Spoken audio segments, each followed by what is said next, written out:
Sydney Thessell and Maurice Flynn proudly present Haiku Radio of the Air.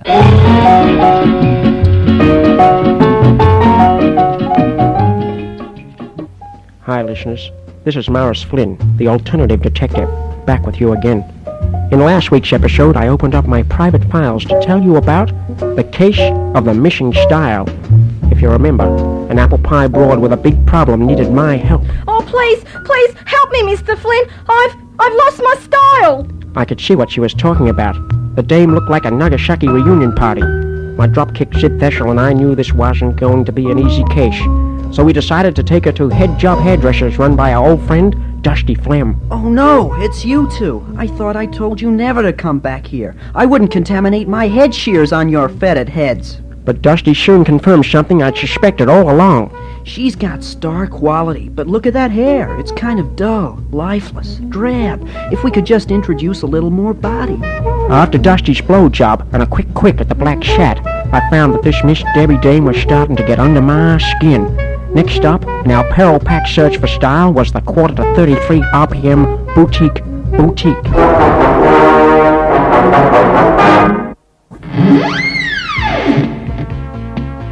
I think you people have the wrong place.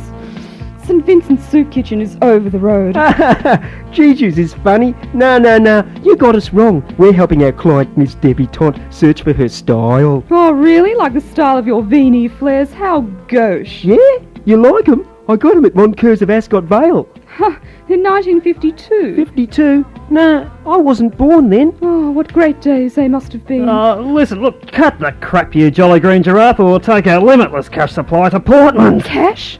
I'll just padlock the front door and we'll talk turkey. Money's only chicken feed. Yes, I agree, gobble gobble. Now listen here, babykins. What we want is some real zowie-wowie headcat gear to make Miss Debbie into a unique, imposing, non-conforming, groovy individual. Let's see what we've got to start with. Oh, the usual Boy George look-alike from South Yarra. But she does have something. Yeah, money. What she needs is something with early 60s urban angst to go with that wondrous hairstyle. I'll just rip these old rags off. Things were getting pretty exciting, so much so that I blacked out. When I came to, my dropkick Sid Theshel was rummaging through Miss Debbie's old clothes looking for loose change. Miss Debbie was looking as good as a white convertible on a spring day. Black leather jacket with 23 two-way diagonal zips, gold phantom earrings with electronically flashing eyes, up-hard polka dot hepcat slacks, and a pair of purple stilettos that could stab a man to death. For an extra $50, they even painted a GT stripe across her face. Now the image was under control. There was only one problem. Her favorite group remained the Goanna Band. For a brain job, we were going to have to risk trying to see Mr. Big himself.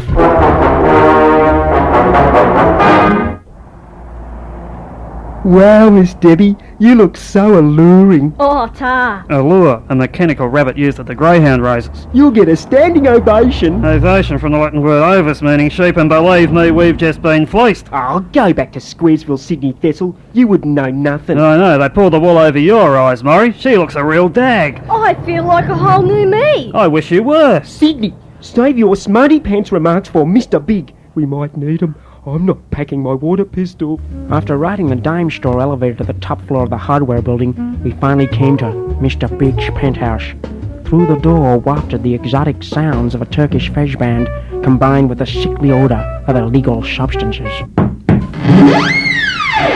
What the hell do you flunkies want? Oh, we've come to see Mr. Big about... Just who are you anyway? Oh, I'm Maurice Flynn, alternative detective. And I'm Sydney Thessel, slightly embarrassed. Yeah, only slightly? Yeah, I'm getting used to it. Listen, wise guy, Mr. Big don't have the time to waste on two-bit gumshoes. What do you mean? I'm wearing me barter scouts with the secret compass in the heel. Oh, I've still got lots of money. Let's go somewhere else. Yeah, money? Step right this way.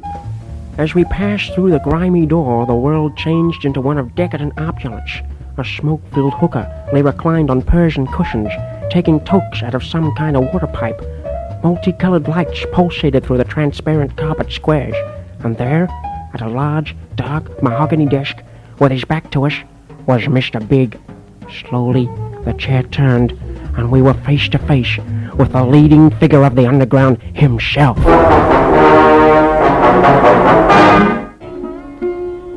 No, God, not you two again. Loxley! As if it wasn't painfully obvious from the start. Itchy, why did you let these two nincompoops into my penthouse? The broad has bread. Capital. Capital. Oh, how I love capital. Come here, my dear. When you enter my office, the world is your oyster. Itchy, just kick the pearl over here, would you? Now, what seems to be the problem? Miss Debbie is a client of ours and she's lost her style. Yeah, she looks all right, Yeah, I did that. despite the handicap. But Jehoshaphat, Loxley, is her head in the wrong place, man? And so's her money. Well, you've come to the right person, my dear. I'm the doyen of Melbourne's alternative fashion world.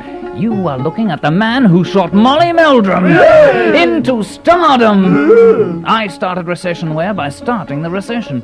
But enough of my many talents. It's you who have the problem. Now, let's get started. What is your favourite group? Goanna Band. No, that won't do. It's now people playing with themselves with puppets. You first saw them 2 years ago at your cousin's bathroom soiree, who is a friend of the drummer's astrologist. Now, television shows. Bill Peaches, Australia, you're really, truly beautiful. Gad, how insensitive. From now on, it's Get Smart, Entertainment This Week, and The Twilight Zone. That's $150 so far. Magazines? Dolly, Countdown Magazine, and 17. Itchy smelling spoons, quick. Here you are, boss. Say, have you got February's dolly? I missed it. Coco Losso, that's better. You frightful girl, I almost had a cerebral hemorrhage. You will now read nothing but face, crowd, tension at the Business Review Weekly. Well, morons, how do you think she's going? I'm speechless. Good, keep it that way. Talking of speech, let me see you roll your vowels. Repeat after me. Malcolm McLaren Melrousmont makes more money than me. Malcolm McLaren, Mary Lewis Mott makes more money than me. Oh, heavens, no, you sound like Pam Ayres down under. You must say it with transatlantic refinement, combined with New York street life earthiness. Now repeat after me. Malcolm McLaren Melrousmont makes more money than me. Malcolm McLaren, Melrose Mott makes more money than me. Again. Malcolm McLaren, Melrose Mott makes more money than me. By George, she's got it. Malcolm McLaren, Melrose Mott makes more money than me. I'm going to take you to the Hardware Club and pass you off as a 3RRR modern music coordinator. Come on, Desiree. Malcolm McLaren, Melrose Mott makes more money Wait, than Miss me. Debbie, I wanted to take you out. Miss Debbie, Loxley, Jeez, I was really starting to like that little Charlie Wheeler.